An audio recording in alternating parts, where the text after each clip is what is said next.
तर मंडळी ह्या असा पांढरा अळू तुम्ही पाना बघू शकता, पाटा एवढा पान आहे, ज्यावर मी बसले तरी चलात. तर ह्या पांढऱ्या अळूची एक खासियत सांगते.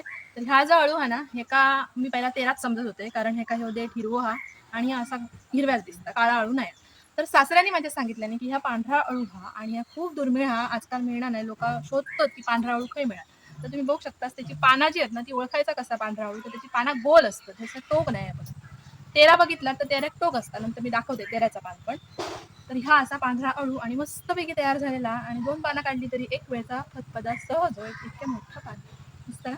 तर मंडळी तुमका मी सांगले ना तेरा असतात, तेरा ह्या असा ह्या बघा तेऱ्याचा पान का टोक असा पाना बघशात तुम्ही का टोक दिसत. आणि पांढरा अळू जा सांगलाय सफेद अळू ते बघा, त्याचा पान बघा गोल असा. तर या गोल पानाचा अळू खूप दुर्मिळ हा, कोकणात पहिल्यांदा सहज मिळायचा, आता मिळणार नाही, बरेच जण शोधतात. तर म्हणजे ह्या जा पांढरा अळू हा तर तुम्ही जर खाल्ला असाल तर नक्की कमेंट करा आणि आजची ही अळू बद्दलची माहिती तुमका कशी वाटली नक्की सांगा आणि व्हिडिओ आवडला तर लाईक करा.